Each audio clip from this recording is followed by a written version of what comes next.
आपका हमारे चैनल में। मैं हूं आपके साथ हेमा कनौजिया। इस वक्त हमारे साथ स्टूडियो में मौजूद है राष्ट्रीय सड़क सुरक्षा परिषद के सदस्य श्री रविंद्र तिवारी जी।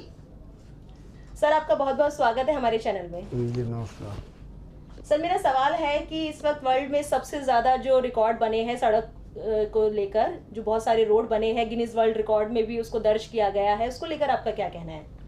देखिए, यह भारतवर्ष का स्वर्णिम काल है जी। मोदी जी के आने के बाद। जब आदरणीय नितिन गडकरी जी को सड़क परिवहन मंत्रालय का प्रभार मिला, तो इससे पहले 1.8 किलोमीटर पर डे सड़क बनाने का रेशियो हुआ करता था। आज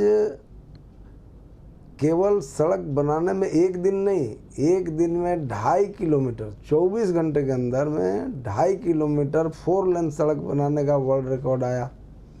उसके बाद 39 किलोमीटर पर डे आज के तारीख में सड़क बन रहे हैं, और वह भी उस काल में जब 6 महीने लॉकडाउन लगा रहा, पूरे देश में 1 इंच कहीं काम नहीं हुआ। तब आज हिंदुस्तान की सबसे अधिक सड़कें बनाने का काम हो रही है। यह दुनिया के लिए ऐतिहासिक है। और अभी आदरणीय मंत्री जी ने घोषणा भी किया है कि हिंदुस्तान की सड़कों को वर्ल्ड क्लास का सड़क हम बहुत जल्दी सबसे ज़्यादा रफ्तार में बनाएंगे। तो जो अभी तक लोग सपना देखता था कि भारत में पता नहीं कितना क्या होगा, कितना बनेगा, क्या विकास होगा, उसको इन्होंने ज़मीन पर उतारने का काम किया है, जो बहुत ही अभिनंदनीय है। सर, मेरा दूसरा सवाल ये है कि सागरमाला जो परियोजना है उसका कार्य प्रगति पर चल रहा है, तो उसका सरकार का क्या कहना है उसको लेकर? देखिए, सागरमाला रियल में भारतवर्ष के लिए ही नहीं, दुनिया के वैसे जगहों के लिए जहां सड़क परिवहन की ज़्यादातर लोड है और नदियों की अगर जाल है, तो मुझे लगता है कि सरकार को सागरमाला की ओर ध्यान देने से अनेकों तरह के लाभ हैं। और यह कंसेप्ट भी आदरणीय नितिन गडकरी जी का ही था। उससे पहले अटल जी के समय में नदी जोड़ों का एक परियोजना चला था। उसका ये था कि सड़कों के निर्माण में ज़मीन अधिग्रहण, फिर भूमि के साथ साथ यूटिलिटी का, फिर पेड़ का, बहुत सारी समस्याएं आती हैं, फिर बहुत ज़्यादा कॉस्ट पड़ता है।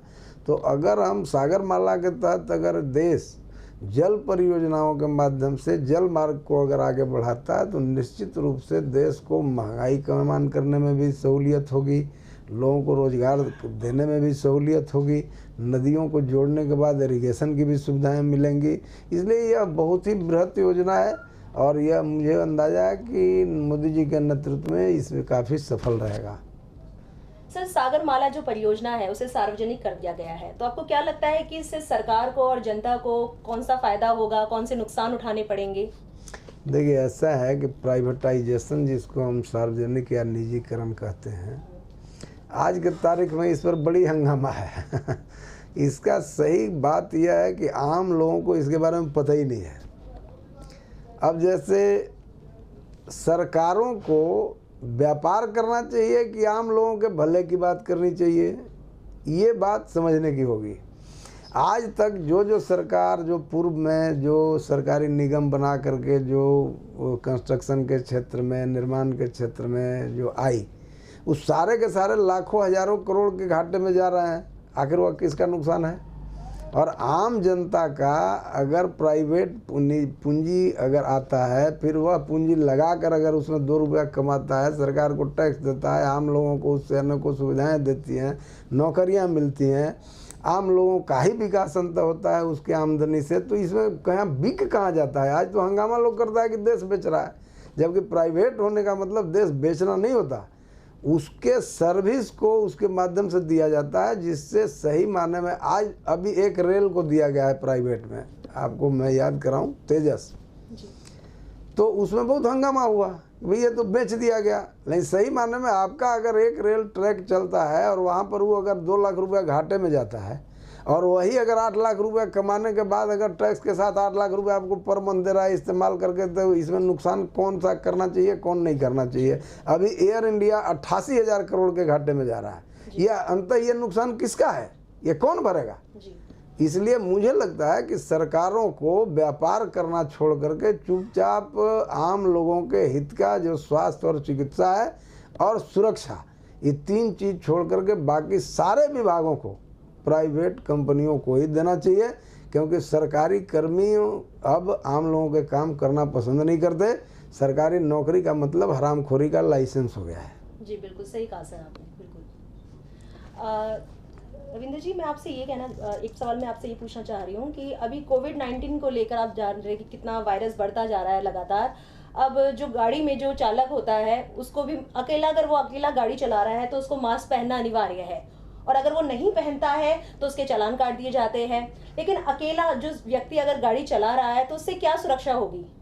क्योंकि देखिए, जहाँ तक कोविड के गाइडलाइन का सवाल है जी तो मैं खुद बड़ी जिम्मेवारी के साथ ही बात कर रहा हूँ जी कि कोविड के मामले में मुझे लगता है कि कोई भी इंस्टीट्यूट, कोई भी संस्थान, चाहे सरकार हो या गैर सरकारी हो, कोई कंफर्म नहीं है और हर तरह के विरोधाभासी गाइडलाइन रोज आते हैं। ये बात मैं भी स्वीकार करता हूँ, मैं मानता भी हूँ, और मुझे लगता है कि इसमें निश्चित रूप से त्रुटियाँ हैं, कमियाँ हैं जो सोचना चाहिए। अब कोई अकेले चल रहा है, शीशा उसका बंद है, तो आखिर क्यों लगाना चाहिए? ये कोई तर्क संगत बात तो नहीं लगती। लेकिन आज तो मैंने माननीय उच्च न्यायालय का भी एक निर्णय देखा तो मुझे आश्चर्य लगा कि न्यायालय वाले भी, अब पता नहीं न्यायालय क्या देखता है। अब वो कहता है कि नहीं, प्राइवेट कार भी जो है पब्लिक प्लेस माना जाएगा। अब ये पब्लिक प्लेस कैसे माना जाएगा, ये अपने आप में बड़ा नया एक विरोधाभास है, एक नया सवाल खड़ा करता है। हमारा अपना विभाग है, हम लोग हर जगह ट्रैफिक के लोग को जब देखते हैं कि कोई कहीं जा रहा है तो वो अपना दायित्व तो नहीं करते, वो अब मास्क देखना और फलाना देखना और वसूली में ही लग गए। उनका जो मूल जिम्मेवारी थी, जवाबदेही थी, वो अब भूल गए। यानी रोज़ नया इशू आता है। इसीलिए मैं बोल रहा हूँ कि अभी बहुत सी चीज़ों में, बहुत से प्रकारांतर में सुधार की ज़रूरत पड़ेगी। और आम जनता को, जहाँ तक कोविड का सवाल है, एक चीज़ मैं और कहना चाहता हूँ, शायद सरकार को इस पर विचार करना चाहिए।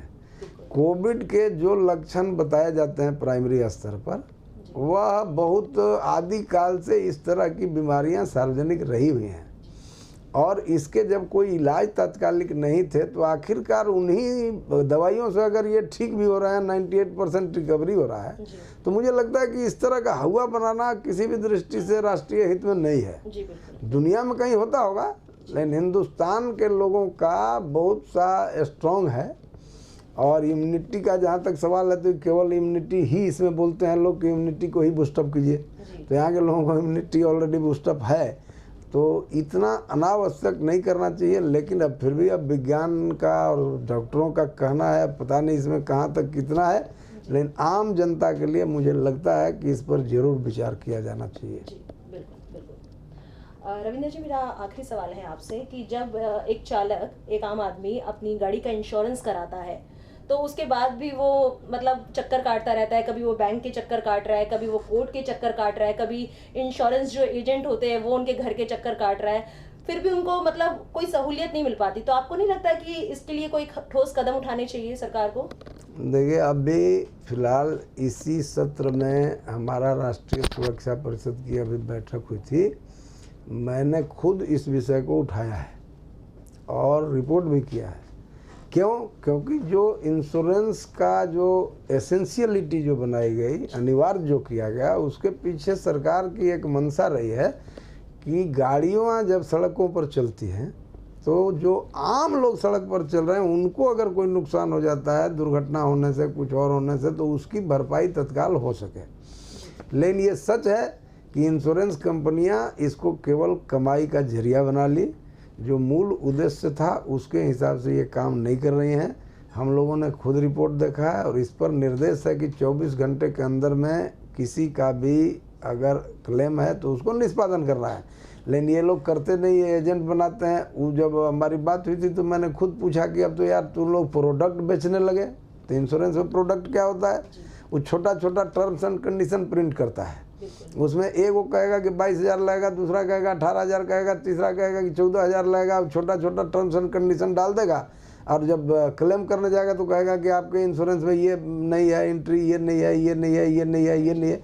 तो ये सब चीज़ों पर सरकार का नज़र भी है और इस पर काफ़ी कार्रवाई हुई है, कठोरता से काम हो भी रहा है। जब हम लोग मेंबर बने थे तो 1% से भी बिलो था इंश्योरेंस क्लेम का पेमेंट का स्थिति।